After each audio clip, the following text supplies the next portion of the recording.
ప్రభుత్వానికి హెచ్చరిక చేయడానికి ఈరోజు విద్యార్థి సంఘాల నాయకులు విద్యార్థులతో పాటు ఈరోజు వైఎస్ఆర్ కాంగ్రెస్ పార్టీ ఆధ్వర్యంలో ఒక రిప్రజెంటేషన్, ఇది ముఖ్యంగా 3 సమస్యలపైన రిప్రజెంటేషన్ ఇవ్వడం జరిగింది ప్రభుత్వానికి కలెక్టర్ ద్వారా కూడా. ప్రభుత్వం వచ్చి ఈ కూటమి ప్రభుత్వం ఏర్పడి 9 మాసాలు కూడా పూర్తి కూడా అయింది. ఈ 9 మాసాల్లో ఏ హామీ కూడా పూర్తిగా కూడా అమలుపరిచిన పరిస్థితులు ఉన్నాయి. ఈ పరిస్థితుల్లో హామీలన్నీ అమలుపరచాలని చెప్పి ముఖ్యంగా విద్యార్థులకు ఏదైతే ఒక 5 త్రైమాసికాల నుంచి 4,600 కోట్ల రూపాయలు బకాయిలు కూడా పడింది. ఇప్పటికే కాలేజీ యాజమాన్యం వారికి టీసీలు ఇవ్వాలన్నా, కోర్స్ కంప్లీట్ చేసుకున్న వారికి, తర్వాత ఎగ్జామినేషన్ కూర్చోబెట్టుకోవాలన్నా, హాల్ టికెట్ ఇవ్వాలన్నా కూడా అనేకమైన నిబంధనలు కూడా పెడతా ఉన్నారు, ఇవ్వకోకుండా ఉన్నారు. తర్వాత పాస్ అయిన వారు కూడా ఉద్యోగాలు వచ్చినా కూడా వారికి టీసీలు అవన్నీ కూడా ఇవ్వకోకుండా, మార్కులు ఇవ్వకుండా, దానివల్ల వారికి ఉద్యోగాలు కూడా పోకుండా పరిస్థితులు నెలకొన్నాయి. కాబట్టి వెంటనే ఆ 4,600 కోట్ల రూపాయలు వెంటనే విడుదల చేయాలని చెప్పేసి వచ్చే సంవత్సరం నుంచి పూర్తిగా ప్రతి 3 నెలలకు వచ్చి కూడా ఈ ఫీజు రియంబర్స్మెంట్ కానీ వసతి దీవెన కూడా చెల్లించాలని చెప్పేసి, అలాగే ఏదైతే ఈ ప్రభుత్వం హామీ ఇచ్చిందో 20 లక్షల ఉద్యోగాలు సృష్టిస్తామని ఇంతవరకు కూడా ఒక ఉద్యోగం కూడా సృష్టించలేదు, తేను కూడా తేవాలి. కాబట్టి వెంటనే వారికి మీరు మాట చెప్పిన ప్రకారం కూడా ఈ కూటమి పార్టీలు ఏదైతే మాట చెప్పాయో, ఎలక్షన్ మేనిఫెస్టోలో చెప్పాయో, ప్రతి నెల ప్రతి ఒక్క నిరుద్యోగి కూడా 3,000 రూపాయలు కూడా నిరుద్యోగ భృతి అనేది కూడా వెంటనే ఇవ్వాలని చెప్పేసి, ఏదైతే ఆ రోజు జగన్మోహన్ రెడ్డి గారు ఈ రాష్ట్రంలో డాక్టర్ల కొరత అనేది లేకోకుండా ప్రతి పేద కుటుంబం నుంచి అర్హత ఉన్న వారందరూ కూడా వారికి చదువుకోవాలంటే ఈరోజు ఎంబీబీఎస్ ఇవన్నీ డాక్టర్ల కోర్సు చదివించాలని చెప్పి ప్రభుత్వ ఆధ్వర్యంలోనే 17 మెడికల్ కాలేజీలు అనేది కూడా ప్రారంభం చేసి పర్మిషన్ కేంద్ర ప్రభుత్వం తీసుకొని వచ్చేసి బిల్డింగులు ఇవన్నీ కూడా కట్టేసి ఇవన్నీ కడతా ఉంటే ఈరోజు ఆ 17 మెడికల్ కాలేజీలు కూడా ప్రైవేటు పరం చేసి వారికి కావలసిన బంధువులకో స్నేహితులకో ఆ పార్టీ వారికి ఈ కాలేజీలన్నీ దారదత్తం చేసి ప్రైవేటీకరణ చేసే ఆలోచన ఉంటే ఆ ఆలోచన కూడా విరమింపజేయాలని చెప్పేసి ఈ 3 ప్రధానమైన డిమాండ్లపైన కూడా ఈరోజు కూడా ఇవ్వడం జరిగింది. అలాగే ఈ టీచర్ పోస్టులు అన్నీ కూడా దాదాపుగా కూడా ఆ రోజు ఎన్నికల ముందు 27,000 ఉద్యోగాలు ఖాళీగా ఉన్నాయి, టీచర్ పోస్టులు ఖాళీగా ఉన్నాయని చెప్పేసి, కానీ ఎలక్షన్ అయిపోయిన తర్వాత మొట్టమొదటిగా ప్రమాణ స్వీకారం చేసిన తర్వాత ముఖ్యమంత్రిగా 16,300 వచ్చే టీచర్ పోస్టులు భర్తీ చేస్తామని చెప్పి మాట తప్పి ఆ 16,300 కూడా ఇదిగో అదిగో డిఎస్సి ఇస్తాం, నోటిఫికేషన్ ఇస్తామని చెప్పి కాలయాపన అనేది కూడా చేస్తూ ఉంది. మరీ ముఖ్యంగా ఎస్జిటి టీచర్లు అయితే అనంతపురంలో దగ్గర 40,000 మంది అప్లికేషన్లు అనేది కూడా రెడీగా సిద్ధంగా ఉంటే ఈరోజు కేవలం 182 మాత్రమే చూపిస్తున్నాయంటే ఎంత అన్యాయం చేస్తుందో. ఇవన్నీ కూడా సర్దిద్దేసి ఆ 16,300 లేకుంటే 27,000 వెంటనే కూడా డిఎస్సిని కండక్ట్ చేసి అందరికీ ఇవ్వాలని చెప్పేసి కూడా ఈరోజు ఈ ప్రధానమైన 4 డిమాండ్లపైన వైఎస్ఆర్ కాంగ్రెస్ పార్టీ అందరూ కూడా నాయకులు కార్యకర్తలు అందరూ కూడా పెద్ద ఎత్తున ప్రదర్శనలు వచ్చేసి కలెక్టర్ గారికి కూడా ఇవ్వడం జరిగింది. అందుకోసం ఈ ప్రభుత్వానికి మేము హెచ్చరిక చేస్తున్నాం. ఇప్పటికే 3 పోరాటాల ద్వారా మేము 3 ర్యాలీ ద్వారా రైతుల సమస్యలు కావచ్చు, లేకుంటే ఎలక్ట్రిసిటీ ఫీజులు అనేది కూడా ఎలా అంటే అలా పెంచింటే వెంటనే కూడా తగ్గించాలని చెప్పేసి, తర్వాత ఈరోజు ఈ విద్యార్థుల సమస్యలు కానీ అలాగే అన్ని నిరుద్యోగ సమస్యలు దానిపైన కూడా ఇవ్వడం జరిగింది. వెంటనే చేయకపోతే ప్రత్యక్ష పోరాటం చేయడానికి కూడా సిద్ధంగా ఉంది వైఎస్ఆర్ కాంగ్రెస్ పార్టీ అని చెప్పేసి వెంటనే మాట నిలబెట్టుకోవాలని చెప్పేసి కూడా ఈ ప్రభుత్వాన్ని కూడా హెచ్చరిస్తూ, లేకపోతే తీవ్రమైన పరిణామాలు కూడా ప్రజా సంపత్తులు కూడా ఎదుర్కోవాల్సి వస్తుందని చెప్పేసి కూడా హెచ్చరిస్తూ, తీవ్రమైన ఎండల్లో కూడా ఈ నిరసన కార్యక్రమాన్ని చేయడం అంటే నిజంగా 5 టర్మ్స్గా విద్యార్థులకు 4,500 కోట్ల రూపాయలకు పైగా బకాయిలు ఉన్నాయంటే విద్యార్థులు మానసికంగా ఎంత ఆందోళన చెందుతారో ఈ ప్రభుత్వం అర్థం చేసుకోవడం లేదు. చాలా చోట్ల వాళ్ళ ఒత్తిళ్లు భరించలేక యాజమాన్యాల ఒత్తిళ్లు, స్కూళ్ళు వదిలేస్తున్నటువంటి వాళ్ళు, అవమానాలు భరిస్తున్నటువంటి వాళ్ళు, ఆత్మహత్యలు కూడా పాల్పడుతున్న విద్యార్థులను కూడా మనం రాష్ట్రంలో చూస్తున్నాం. అయినా సరే ప్రభుత్వం బకాయిలు ఇవ్వమంటే గత ప్రభుత్వం పైన దాడి చేస్తూ ఉన్నారు. ఎన్నికల నిబంధనల వల్ల చివరిలో అంతా రెడీ అయినా కూడా ఇవ్వలేని బకాయిని గురించి చాలా గొప్పగా చెప్తా ఉన్నారు వాళ్ళు. అంతేకాకుండా యువతరం ఈ ప్రభుత్వం వచ్చినప్పటి నుంచి కూడా ఒక్క ఉద్యోగం భర్తీ చేసిన పాపాన పోలా. జాబ్ క్యాలెండర్ అన్నారు.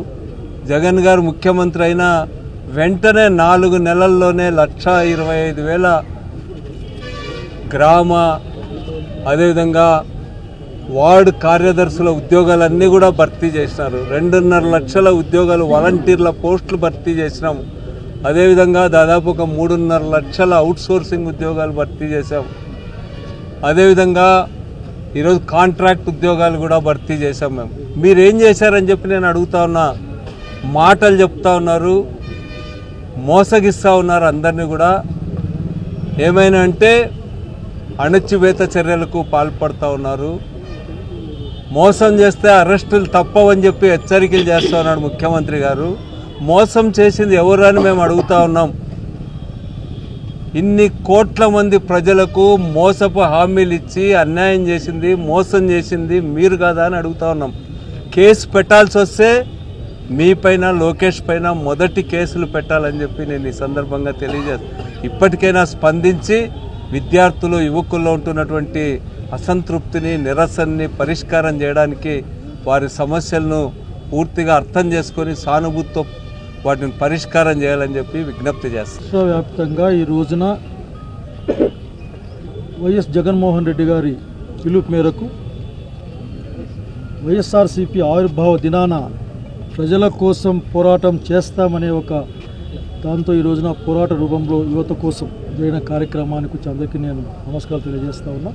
ప్రభుత్వానికి ఒక్కటే ఒక మాట చెప్పాలనుకుంటా ఉన్నా.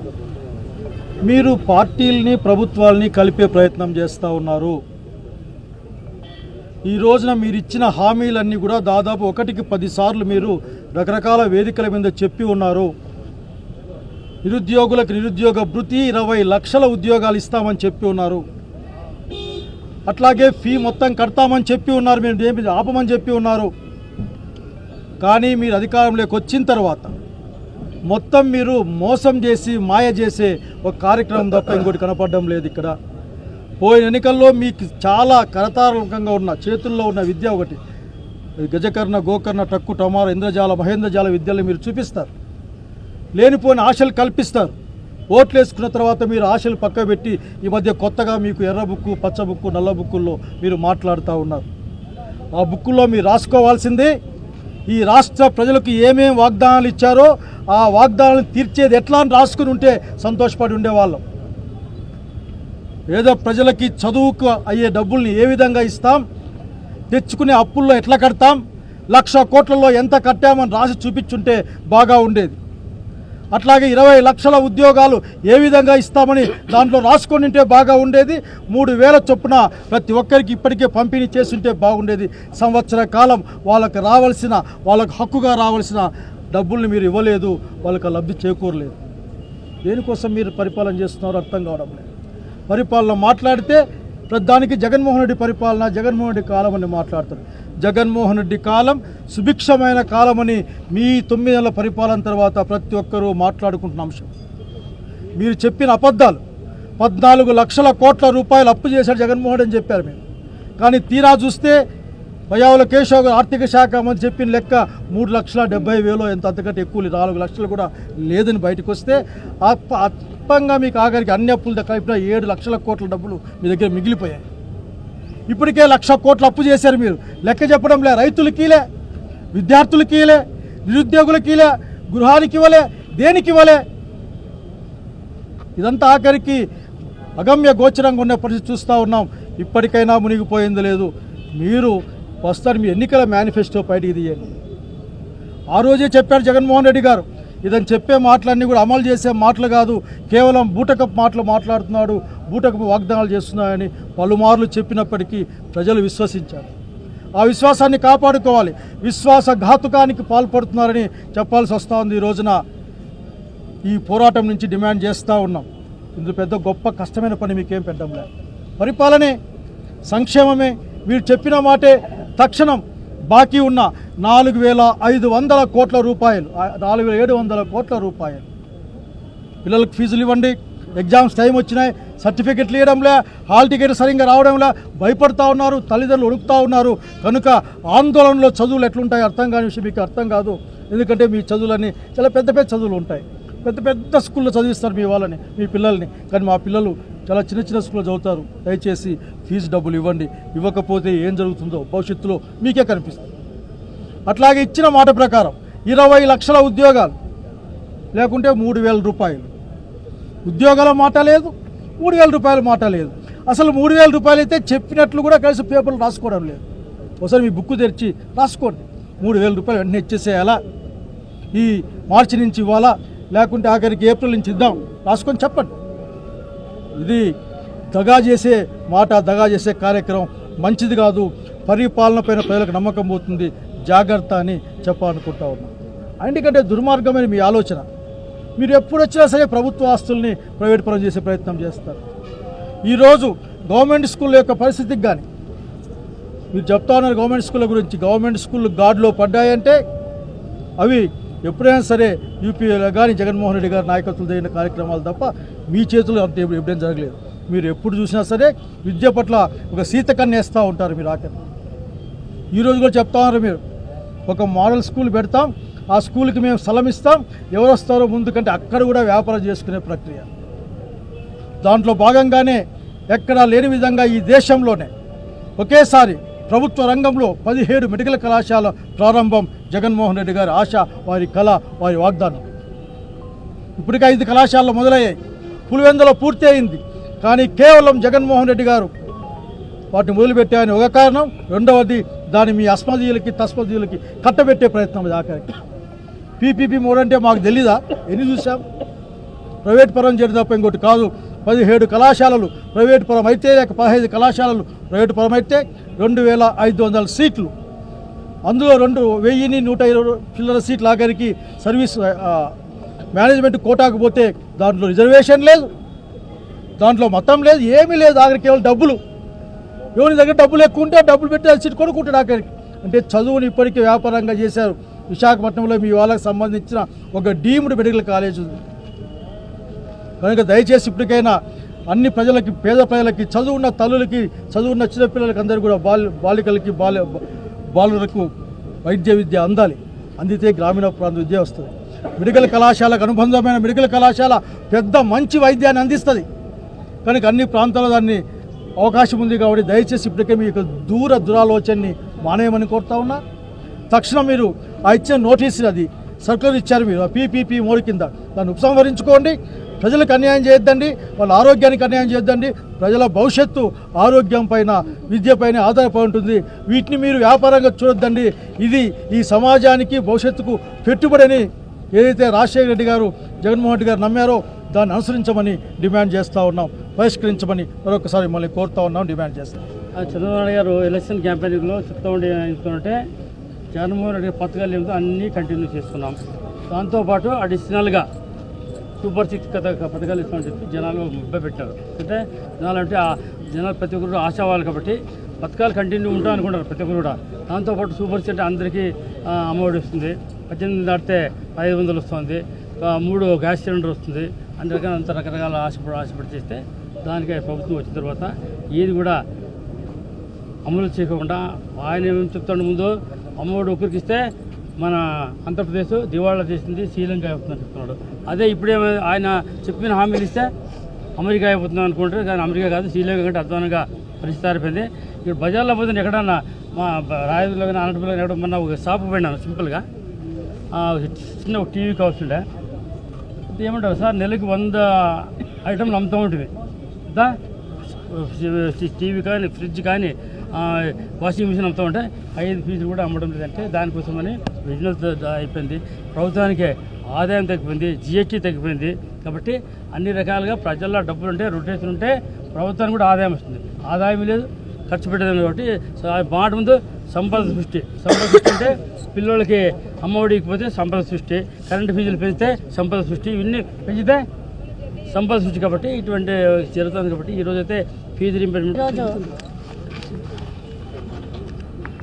ఈరోజు వైఎస్ఆర్ కాంగ్రెస్ పార్టీ అధినేత వైఎస్ జగన్మోహన్ రెడ్డి గారి పిలుపు మేరకు కూడా అనంతపురం జిల్లాలో వైఎస్ఆర్ కాంగ్రెస్ పార్టీ నాయకులు, సమన్వయకర్తలు అందరము కలిసి యువతపోరు ర్యాలీని కలెక్టర్ ఆఫీస్ వరకు కూడా చేపట్టడం జరిగింది. కలెక్టర్ గారికి మెమరాండం ఇవ్వడం జరిగింది. ఎందుకంటే కూటమి ప్రభుత్వము అధికారంలోకి వచ్చిన తర్వాత పేద విద్యార్థులకు ఇవ్వాల్సినటువంటి ఫీజు రింబర్స్మెంట్ బకాయిలు వెంటనే చెల్లించాలని కూడా మేము డిమాండ్ చేశాము. ఎందుకంటే రాష్ట్రంలో డిగ్రీ చదువుతున్న, పీజీ చదువుతున్న, ఇంజనీరింగ్ చదువుతున్నటువంటి విద్యార్థులకు ఫీజు రింబర్స్మెంట్, వసతి దీవెన, విద్యా దీవెన ఇవన్నిటినీ కూడా దాదాపు 4,200 కోట్ల రూపాయలు కూటమి ప్రభుత్వము పేద విద్యార్థులకు బకాయిలు చెల్లించకపోవడం వల్ల విద్యార్థులు ఎంతగానో నష్టపోతూ ఉన్నారు. ఎందుకంటే ఎంతోమంది కాలేజీ యాజమాన్యాలు విద్యార్థులకు సర్టిఫికేట్ ఇవ్వడం లేదు, హాల్ టికెట్ ఇవ్వకుండా ఎగ్జామ్స్కి అటెండ్ కానివ్వకుండా చేస్తున్నటువంటి సందర్భాల్ని మేము చూస్తూ ఉన్నాము. అందుకోసమే ఈరోజు కూటమి ప్రభుత్వాన్ని మేమందరం కూడా కలిసికట్టుగా కూడా డిమాండ్ చేస్తూ ఉన్నాము. వెంటనే ఫీజు రింబర్స్మెంట్ బకాయిలు చెల్లించాలని. ఆనాడు ఎలక్షన్ ముందర కూటమి ప్రభుత్వ నేతలు చంద్రబాబు నాయుడు గారు కానివ్వండి, లోకేష్ గారు కానివ్వండి, అలాగే పవన్ కళ్యాణ్ గారు కానివ్వండి, ఆ రోజు చెప్పారు బాబు షూరిటీకి మాది గ్యారెంటీ అని పవన్ కళ్యాణ్ గారు అన్నారు. అలాగే లోకేష్ గారు ఏమన్నారు, యువతకు జాబ్ క్యాలెండర్ 2025లో ఇస్తాము అని అన్నారు. 9 నెలలు గడుస్తుంది. యువతకు ఎక్కడ ఇచ్చారండి మీరు జాబ్ క్యాలెండర్? ఈరోజు మార్చి వచ్చింది, మీరు ఎప్పుడు ఇచ్చారని చెప్పేసి మేము ఈ సందర్భంగా ప్రశ్నిస్తూ ఉన్నాము.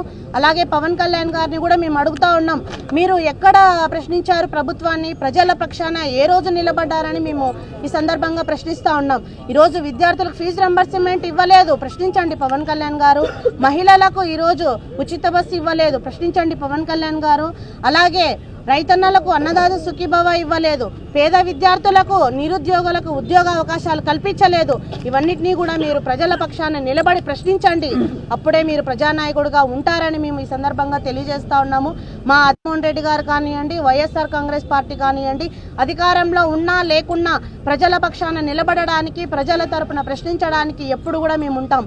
ఎందుకంటే మా నాయకుడు అధికారంలో ఉన్నప్పుడు విద్యా దీవెన, వసతి దీవెన, ఫీజు రింబర్స్మెంట్ ఇవన్నిటినీ కూడా పేద విద్యార్థులకు చెల్లించి వాళ్ళ తల్లిదండ్రులకు ఆర్థిక భరోసా కల్పించి విద్యాప్రదాతగా నిలిచాడని కూడా ఈ సందర్భంగా తెలియజేస్తా ఉన్నాం. ఉద్యమాల పురిటిగడ్డ అయినటువంటి అనంతపురం నియోజకవర్గం నడిబొడ్డున ఇవాళ విద్యార్థుల పక్షాన, నిరుద్యోగుల పక్షాన నిరసన గలం వినిపించడానికి వైఎస్ఆర్ కాంగ్రెస్ పార్టీ నాయకులు జగన్మోహన్ రెడ్డి గారి నాయకత్వంలో జిల్లా అధ్యక్షులు అనంత వెంకటరామరెడ్డి గారి ఆధ్వర్యంలో వేలాది మందిగా విద్యార్థులు, నిరుద్యోగులు, వైఎస్ఆర్ కాంగ్రెస్ పార్టీ నాయకులు, కార్యకర్తలు, వివిధ విద్యార్థి సంఘాల నాయకులందరూ కలిసి పెద్ద ఎత్తున కూటమి ప్రభుత్వం పైన పోరుబాట సాగించడానికి యువత పోరు పేరుతో ఈరోజు విజయవంతం చేసినటువంటి ప్రతి ఒక్కరికి పేరు పేరున ధన్యవాదాలు తెలియజేస్తూ, ఈ యొక్క యువత పోరు ద్వారా చంద్రబాబు నాయుడు గారికి ఒకటే చెప్తున్నాం, ఎక్కడైతే అణిచివేత తీవ్రతమవుతుందో అక్కడి నుంచే తిరుగుబాటు మొదలవుతుందనేసి ఈ అనంతపురం జిల్లా తరఫున చంద్రబాబు నాయుడు గారికి మరి అదేవిధంగా కూటమి ప్రభుత్వాన్ని హెచ్చరిస్తూ ఉన్నాం. మరి ఇప్పటికైనా బకాయి వెంటనే ఫీజు రీయింబర్స్మెంట్కు సంబంధించినటువంటి బకాయిలను విడుదల చేస్తూ, అదేవిధంగా నిరుద్యోగ యువతకు ఏదైతే హామీలు చెప్పారో ప్రతి నెల 3,000 రూపాయల చొప్పున నిరుద్యోగ భృతి ఇస్తామని చెప్పారు. ఎన్నికలకు ముందు ఊరూరు తిరిగి 20 లక్షల ఉద్యోగాలు కేటాయిస్తామని చెప్పారు. మరి ఆ విధమైనటువంటి నిర్ణయాలు తీసుకోవాలి. అదేవిధంగా ప్రైవేటుపరం చేయబోతున్నటువంటి మెడికల్ కాలేజీలు వెంటనే ఆపాలి.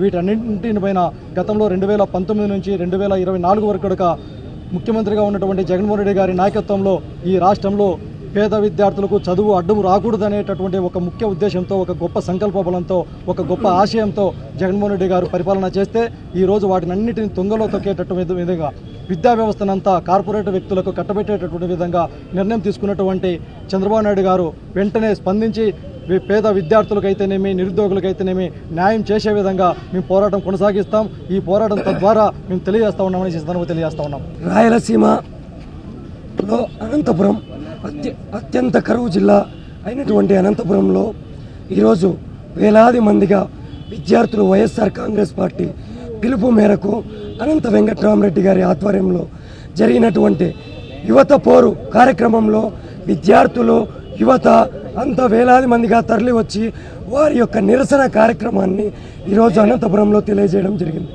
ఈరోజు ముఖ్యంగా 3 అంశాల మీద ఈరోజు కలెక్టర్ గారికి వినతి పత్రం ఇవ్వడం జరిగింది. ఒకటి ఏమిట్రా అంటే ఫీజు రియంబర్స్మెంట్ బకాయిలు. ఆనాడు మహానేత వైఎస్ రాజశేఖర రెడ్డి గారు ఫీజు రియంబర్స్మెంట్ పథకాన్ని తెస్తే ఈరోజు దాన్ని తూట్లు పడిచే విధంగా 3,200 కోట్లు ప్లస్ ఈ అకాడమిక్ ఇయర్ కలిస్తే 1000 కోట్లు 4,200 కోట్లు బకాయిలు పెట్టి విద్యా వ్యవస్థను నిర్వీర్యం చేసే దిశగా ఈరోజు కూటమి ప్రభుత్వం కదులుతుంది. అది ఒకటి. రెండవది మెడికల్ కాలేజీలు విద్యా వైద్యానికి గత ప్రభుత్వంలో పెద్దపీట వేస్తే ఈ ప్రభుత్వంలో విద్యని వైద్యాన్ని నిర్వీర్యం చేసే దిశగానే కూటమి ప్రభుత్వం అడుగులు వేస్తున్నాయి. ఈ కూటమి ప్రభుత్వానికి ఓటే హెచ్చరిస్తున్నాం. ప్రభుత్వ మెడికల్ కాలేజీలు దేశంలోనే ఎవరూ సాధించలేని విధంగా జగన్మోహన్ రెడ్డి గారు సాధించి విద్యార్థులకి డాక్టర్లుగా చేయాలని ముందుకు తెస్తే వాటిని కూడా మాకు అవసరం లేదు సీట్లు అని చెప్పి రాసి కేంద్రానికి పంపించిన ఘనత ఎవరికైనా ఉందంటే మన చంద్రబాబు నాయుడు గారికే ఉంది. కిల్ బిల్ పాండే అని ఏ విధంగా సినిమాలో చూసామో ఈ మెడికల్ కిల్ కాలేజీలు ఎవరైతే చేస్తున్నారో చంద్రబాబు నాయుడు ఒకరే. మూడవది యువతకు సంబంధించి నిరుద్యోగ భృతి ఇస్తానని చెప్పారు. ఇదే యువతలో సంబంధించి వాలంటీర్లు కూడా ఉన్నారు. అదే వాలంటీర్లకి 10,000 ఇస్తానన్నారు. తల్లికి వందనం కింద నీకు 10,000, నీకు 15,000, నీకు 15,000, నీకు 18,000 అని చెప్పిన మాటలు ఎక్కడికి పోయాయ్యా అని మేము మిమ్మల్ని విద్యార్థి లోకంగా క్వశ్చన్ చేస్తున్నాం. ఇదే కూటమి ప్రభుత్వ నాయకులకి ప్రశ్నిస్తానని కూటమిలో ఉప ముఖ్యమంత్రిగా ఉన్నటువంటి పవన్ కళ్యాణ్ గారికి విద్యార్థి నాయకులుగా మేము ఇవే ప్రశ్నిస్తున్నాం. దయచేసి మీరు ఇచ్చిన హామీలు రెడ్ బుక్లో రాసుకునేది కాదు, విద్యార్థులకు అమలు చేసే హామీలు మీకు ఏ బుక్ ఉందో ఆ బుక్లో రాసుకొని అమలు చేసే విధంగా ముందుకు రాండని వైఎస్ఆర్ విద్యార్థి విభాగం తరఫున డిమాండ్ చేస్తున్నాం. ఏదైతే రాష్ట్ర వ్యాప్తంగా ఉన్నటువంటి ఉద్యోగాలను భర్తీ చేయాలా, అదేవిధంగా డిగ్రీ చదువుతున్నటువంటి విద్యార్థులకు ఏదైతే పెండింగ్లో ఉన్నాయో ఫీజు రియంబర్స్మెంట్స్, అదేవిధంగా వసతి దివాణా బకాయిలను విడుదల చేయాలని చెప్పేసి మరి ఈరోజు రాష్ట్ర వ్యాప్తంగా ఈరోజు యువత పోరు కార్యక్రమానికి శ్రీకారం చుట్టినటువంటి ఏదైతే వైఎస్ఆర్ కాంగ్రెస్ పార్టీకి ప్రత్యేకంగా ధన్యవాదాలు తెలియజేస్తా ఉన్నాం. మరి అదేవిధంగా ఇవాళ రాష్ట్రంలో ఈరోజు విద్యార్థులు భవిష్యత్తును కోల్పోతున్నటువంటి పరిస్థితి ఏర్పడింది. ఏదైతే పెండింగ్ లో ఉన్నటువంటి ఫీజు రియంబర్స్మెంట్ బకాయిల్ని విడుదల చేయాలని చెప్పేసి ఇవాళ ఆల్ ఇండియా స్టూడెంట్ బ్లాక్ ఏఐఎస్బీగా డిమాండ్ చేస్తూ ఉన్నాం. అదేవిధంగా ఇవాళ ఏదైతే రాష్ట్రంలో వైఎస్ఆర్సీపీ ఏ విధంగా అంటే విద్యార్థులకు వ్యతిరేకంగా ఏదైతే ప్రభుత్వం వ్యవహరిస్తూ ఉందో ఆ వ్యవహార శైలిని ఖండించేటువంటి కార్యక్రమాలు ఏది తీసుకున్నా కూడా వామపక్ష విద్యార్థి సంఘాలుగా ఎప్పుడు వైఎస్ఆర్సీపీ పార్టీకి మద్దతు తెలియజేస్తామని సందర్భంగా తెలియజేసుకుంటూ, అదేవిధంగా ఏదైతే మరి రాష్ట్రంలో ఉన్నటువంటి విద్యాశాఖ మంత్రి నారా లోకేష్ గారు, అదేవిధంగా డిప్యూటీ సీఎం పవన్ కళ్యాణ్ గారు, అదేవిధంగా సీఎం చంద్రబాబు నాయుడు గారు ఇప్పటికైనా విద్యార్థుల భవిష్యత్తుని, విద్యార్థుల జీవితాల్ని దృష్టిలో ఉంచుకొని పెండింగ్ ఉన్నటువంటి ఫీజు రియంబర్స్మెంట్స్ బకాయిలను విడుదల చేయాలని డిమాండ్ చేస్తా ఉన్నాం. అదేవిధంగా ఏదైతే ఈ కార్యక్రమానికి శ్రీకారం చుట్టినటువంటి ప్రత్యేకంగా వైఎస్ఆర్సీపీ జిల్లా కమిటీకి ప్రత్యేకంగా ధన్యవాదాలు తెలియజేసుకుంటూ సెలవు తీసుకుంటా ఉన్నాం.